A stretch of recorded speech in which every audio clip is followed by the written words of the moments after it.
ఆంధ్రప్రదేశ్ మాజీ ముఖ్యమంత్రి జగన్మోహన్ రెడ్డి అనుభవించినటువంటి విలాసాల మీద ఆంధ్రప్రదేశ్ రాష్ట్ర కాంగ్రెస్ పార్టీ అధ్యక్షురాలు షర్మిల రియాక్ట్ అయ్యారు. ఒక సిట్టింగ్ జడ్జితో విచారణ జరిపించాలి అంటూ కూడా షర్మిల గారు డిమాండ్ చేస్తున్నటువంటి నేపథ్యంలో ఈ అంశం మీద మనం విశ్లేషణ చేసుకునే ప్రయత్నం చేద్దాం. ప్రస్తుతం మనతో పాటు ఉన్నారు ప్రముఖ రాజకీయ విశ్లేషకులు, ప్రముఖ సీనియర్ జర్నలిస్ట్ సిఎస్ రావు గారు. సార్తో మాట్లాడదాం. సార్ నమస్తే. సార్ నమస్తే. జగన్మోహన్ రెడ్డి అనుభవించినటువంటి విలాసాల మీద మొదటిసారి షర్మిల గారు స్పందించారు. ఒక సిట్టింగ్ జడ్జితో విచారణ జరిపించాలి అంటూ కూడా ఆవిడ డిమాండ్ చేస్తూ ఉన్నారు. దీన్ని ఎలా చూడాలి? సో ఒకటి ఏంటంటే, జగన్మోహన్ రెడ్డి భోగాలు అనుభవించారు. గతంలో ఎప్పుడు కూడా ఆయన అన్ని భోగాలు అనుభవించాల. ఆయనకి వేల కోట్ల రూపాయల డబ్బు ఉంది, కానీ ఆ డబ్బుని ఖర్చు పెట్టి ఆ జల్సాలు చేయాలి అని అంటే ఆయనకు ప్రాణం ఒప్పదు అని అంటారు ఆయన దగ్గర ఉండేటువంటి వాళ్ళు. ఆయన జేబులో ఆయన సొంత డబ్బు పెట్టడానికి ప్రాణానికి వస్తుంది అని చెప్పి అంటుంటారు. ఎవరికి ఆయన చేయి జాసి డబ్బులు ఇవ్వడట. ఆయన గురించి చెప్పేటువంటి దగ్గరుండేటువంటి చెప్పేవాళ్ళు ఆయన ఎప్పుడు కూడా పైసా తీసి ఇవ్వడానికి మనసు ఒప్పదంట ఆయనకి. అలాంటి మనస్తత్వం కలిగినటువంటి జగన్మోహన్ రెడ్డి అనేకమైనటువంటి భోగాల్ని ప్రజల సొమ్ముతోటి అనుభవించాడు. ప్రజల సొమ్ముతోటి, ఆయన సొమ్ముతోటి కాదు, ప్రజల సొమ్ముతోటి. ఎంత మోసం చేశాడంటే ఆంధ్రప్రదేశ్ ప్రజల్ని. రూపాయి జీతం మాత్రం నేను తీసుకుంటున్నానని చెప్పి ఆయన చేసినటువంటి నిర్వాహకం ఏంటి? కొన్ని వేల కోట్ల రూపాయల విలువైనటువంటి విలాస జీవితాన్ని ఆయన గడిపారు. ఇది నేనంటే కాదు, నేషనల్ ఛానల్లో డిస్కషన్కి వెళ్ళాడు ఈయన. నేషనల్ ఛానల్లో ఈయన అనుభవించినటువంటి భోగాల మీద ఈయన డిస్కషన్కి గురయ్యాడు. డిస్కషన్ పెడుతున్నారు కదా ఇప్పుడు. Arnab Goswami senior journalist, national wide ఒక ప్రత్యేకమైనటువంటి ఐడెంటిఫికేషన్ కలిగినటువంటి జర్నలిస్టు. ఆయన ఏమన్నాడు? సద్దాం హుస్సేన్ కట్టించుకున్నాడు అని అన్నాడు. సద్దాం హుస్సేన్ ఏ విధంగా అది కట్టించుకున్నాడో అలాంటిది కట్టించుకున్నాడు అన్నాడు. కిమ్ లాగా సెక్యూరిటీని పెట్టుకున్నాడు. ఇంకేంటి అంతకన్నా దారుణమైనటువంటి కామెంట్ ఉంటుందా? అంటే ఏ స్థాయిలో ఈయన ప్రజాధనంతో, ప్రజాసొమ్ముతోటి భోగాలు అనుభవించాడు. పేదలకు అంటూ పేదల ప్రతినిధిని అని చెప్పుకొని ఆయన రెండో వైపు చూస్తే అత్యంత క్రూరమైనటువంటి అబద్ధాలు చెప్పేటువంటి మనిషిగా కనపడతాడు అతను. పేదల ప్రతినిధిని అని చెప్పి చెప్పుకుంటాడు. ఆయన అనుభవించినటువంటి భోగాలు ఏ ముఖ్యమంత్రి అయినా ఇంతవరకు అనుభవించాడా? లేదు, ఎవరు అనుభవించలా. నాకు 26 సంవత్సరాలండి జర్నలిజంలో. అనేక మంది ముఖ్యమంత్రులను చూశాను. జనార్దన్ రెడ్డిని చూశాను, చెన్నారెడ్డిని చూశాను, ఎన్టీ రామారావు గారిని చూశాను, తర్వాత నెదురుమల్లి, తర్వాత కిరణ్ కుమార్ రెడ్డి, రోసయ్య, రాజశేఖర్ రెడ్డి, వీళ్ళందరిని చూసా, చంద్రబాబు నాయుడు, వీళ్ళందరిని చూసా నా 26 సంవత్సరాల కెరీర్లో. వీళ్ళెవ్వరూ జగన్మోహన్ రెడ్డి అనుభవించినటువంటి విలాసవంతమైనటువంటి భోగాల్ని ఎవరు అనుభవించాల.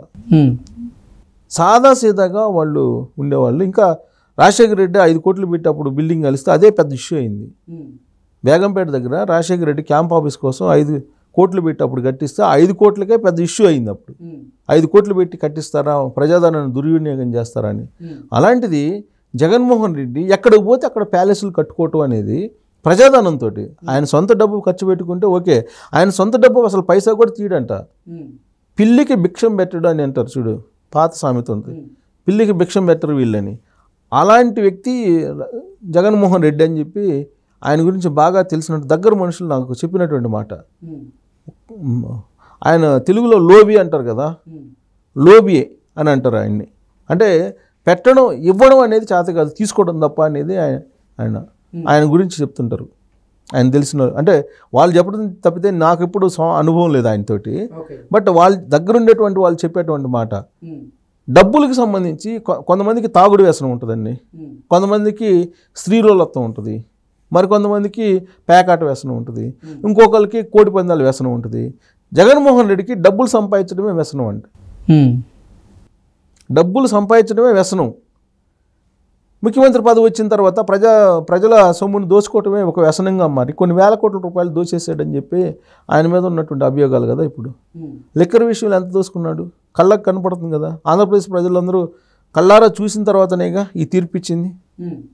ఇసుకు సంబంధించి కూడా అదే చేశారు కదా. కట్టల డబ్బులు కంటైనర్లో పంపించాడని చెప్పి ఆయన మీద అభియోగాలు ఉన్నాయి కదా. ఆయన ఎవరు ఎన్ఆర్ఐ లోకేష్ 7 లక్షల కోట్ల రూపాయలు దోసేసాడు 5 సంవత్సరాలు అని చెప్పి చెప్తున్నాడు. తన దగ్గర ఆధారాలు ఉన్నాయని కూడా చెప్తున్నాడు ఆయన. సో ఇలాంటి జగన్మోహన్ రెడ్డి మీద సిట్టింగ్ జడ్జి చేత విచారణ చేయించాలని చెప్పి షర్మిల కోరుతుంది. ఇప్పుడు తన సొంత చెల్లెలు సిట్టింగ్ జడ్జి చేత విచారణ చేయించాలనేటువంటి ఒక డిమాండ్ చేస్తున్నారు. ఇప్పటివరకు ఈయన అనుభవించినటువంటి విలాసవంతమైనటువంటి జీవితం, రాజభోగాలను మాత్రమే అందరూ ప్రస్తావిస్తున్నారు. అధికార పార్టీ కూడా అంతసేపటికి ఆ రిషికొండను చూపించడం, లేదంటే తాడేపల్లిలో ఉండేటువంటి ప్యాలెస్ని చూపించడం తప్ప విచారణకి ఆదేశిద్దాం అనేటువంటి ఆలోచన చేయాల. కానీ షర్మిల సిట్టింగ్ జడ్జి చేత, రిటైర్డ్ జడ్జి కూడా కాదు, సిట్టింగ్ జడ్జి చేత విచారణ చేయించాలి జగన్మోహన్ రెడ్డి విలాసాల మీద అని చెప్పి ఆమె డిమాండ్ చేస్తున్నారు. ఇప్పుడు తాజాగా వాళ్ళ సొంత చెల్లెలు అంటే, సొంత చెల్లెల కన్నా మనకి ఎక్కువ తెలియదుగా, సొంత చెల్లెలకి ఎక్కువ తెలుసు కదా. సొంత చెల్లెల్నే రోడ్డును పడేసి ఆమె ఆస్తులు పంచకుండా రోడ్డును వేసాడని చెప్పి ఆమె చెబుతుంది కదా.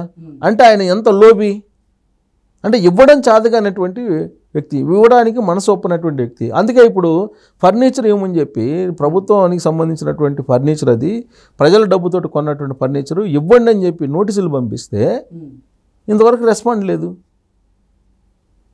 ఫర్నిచర్ ఇవ్వడానికి కూడా ఆయనకు ప్రాణం ఒప్పట్ల. అంటే ప్రజల సొమ్ము అంటే ఇందాక నేను చెప్పాను కదా, వ్యసనం. ప్రజల సొమ్మును దోచుకోవడం అనేది ఒక వ్యసనంగా ఆయన మార్చుకున్నాడేమో అనిపిస్తుంది ఆయన ప్రవర్తన చూస్తుంటే. హుందాతనంగా కొన్ని వేల కోట్ల రూపాయలకు అధిపతి కదా ఆయన. ఆయన ఇచ్చినటువంటి ఎన్నికల దాంట్లో అఫిడవిట్లోనే ఉంది కదా, కొన్ని వేల కోట్ల రూపాయల అధిపతి కదా. అలాంటప్పుడు ఆ ఫర్నిచర్ ఎంత అవుతుంది? దాని దగ్గర ఎందుకు లోబిగా వ్యవహరిస్తారు? ప్రజాధనానికి సంబంధించినటువంటిది ఇచ్చేయాలి కదా, ఇచ్చేస్తే హుందాతనంగా ఉంటుంది. ఆయన చెప్పేదేమో విశ్వసనీయత, విలువలు, మాట తప్పని మడమ తెప్పని, దీనికి పూర్తి విరుద్ధంగా వ్యవహరిస్తుంటాడు అనేది ఆయన చర్యలను బట్టి అర్థమవుతుంది. ఇప్పుడు రిషికొండలో భవనాన్ని నిర్మించారు, 500 కోట్లు పెట్టి కట్టారు. అసలు ఎందుకు కట్టావంటే చెప్పట్లా. అది రాష్ట్రం యొక్క ప్రతిష్టను పెంచడానికి 500 కోట్ల రూపాయలు పెట్టి కట్టానని చెప్పి ఒక అతను అంటాడు. ఇంకో అతను ఏమంటాడు, మళ్ళీ ఒకవేళ ఎలక్షన్లో గెలిస్తే అక్కడి నుంచి పరిపాలన సాగించాలని చెప్పి మేము కట్టాము అని అంటారు. ఇంకొక ఆయన అంటాడు, కాదు అది టూరిజం కోసం కట్టామని చెప్పి ఇంకొక ఆయన అంటాడు. ఏదో ఒకటి చెప్పాలి కదా. మొన్నటిదాకా 144 సెక్షన్ పెట్టి ప్రజల్ని అక్కడ రానివ్వకుండా రహస్యంగా అవిలాసవంతమైనటువంటి భవనాన్ని కట్టుకున్నారనే సంగతి అందరికీ తెలుసు కదా. నిజంగా ట్రాన్స్పరెన్సీ ఉంటే, ఆయనలో నిజాయితీ ఉంటే మీడియాని ఎందుకు అలౌ చేయలేదు? అప్పుడు లాస్ట్కి ఓపెనింగ్ రోజు పూజలప్పుడు కూడా పిలవలేదు కదా. కమోడికి 24 లక్షలు ఖర్చు పెట్టుకున్నాడంటే ఇంకా ఆయన ఏ స్థాయిలో విలాసాలను అనుభవించాడు? 3 హెలికాప్టర్లు ఏంది ఆయన బయటికి రాడు. 50 కోట్లు పెట్టి బస్సు, ఆయన సొంత ఇంటికి 100 కోట్లు పెట్టి హంగులు, 30 అడుగుల కంచె, లోపల ఇంటీరియర్స్, ఇవన్నీ దాదాపు 100 కోట్లు అండి తాడేపల్లి దానికి. అక్కడ ఒక 500 కోట్లు. సో ఇవన్నీ చూసిన తర్వాత ఆయన రాచరికపు భోగాలు అనిపించినట్టే కదా ప్రజాస్వామ్యతోటి. ధర్మం అది నమ్మి ప్రజలందరూ ఓట్లేసి ముఖ్యమంత్రిని చేసినప్పుడు ప్రజలకి సేవ చేయాల్సింది పోయి రాచరికంలాగా వ్యవహరించి ఆయన ప్రజాసొమ్మును దోచుకుని ఆ ప్రజల సొమ్ముతోటి విలాసాలను అనుభవించి వాళ్ళకేదో నెలకి 3,000 4,000 ఇచ్చి నేను 2,70,000 కోట్లు ఇచ్చానని చెప్పి చెప్తూ 2,70,000 కోట్లు ఇచ్చాను నేను, నన్ను మోసం చేశారంటాడు. మరి ఈయన ప్రజల్ని ఎంత మోసం చేయలేదు? ఈయన ప్రజలను మోసం చేసి అట్లీస్ట్ ప్రజలు వాళ్ళ సొమ్ము వాళ్ళు తీసుకున్నారు. జగన్మోహన్ రెడ్డి సొంత సొమ్ము ఏం తీసుకోలేదు కదా. ఈయన ప్రజల సొమ్ముని విలాసాలకు ఖర్చు పెట్టుకున్నాడు, తర్వాత దోచేసుకున్నాడు అని చెప్పి ఆయన మీద అభిప్రాయం ఉంది కదా. కాబట్టి ఆయన ముందు ఇవ్వడం నేర్చుకోవాలి, ప్రజల సొమ్ము దోచుకోవడం కాదు. ఆయన కొన్ని వేల కోట్ల రూపాయలు సంపాదించాడు. ఎక్కడన్నా జగన్మోహన్ రెడ్డి తన సొంత సొమ్ముతోటి కనీసం ఎక్కడైనా సరే సహాయ కార్యక్రమాలు చేసినట్టు ఏమన్నా ఉందా? జగన్మోహన్ రెడ్డి, రాజశేఖర రెడ్డిని తీసేయండి, జగన్మోహన్ రెడ్డి హయాంలో మీరు జర్నలిజంలో ఉన్నారు కదా, ఎక్కడన్నా ఒక్క చోట సహాయం చేసినట్టు జగన్మోహన్ రెడ్డి తన సొంత సొమ్ముతోటి ఉందా? ఎక్కడ కనిపించదు. మరి ఏం చేస్తాడు ఆ డబ్బుతోటి? కొన్ని వేల కోట్ల రూపాయలు ఉన్నాయి, ఏం చేస్తారు?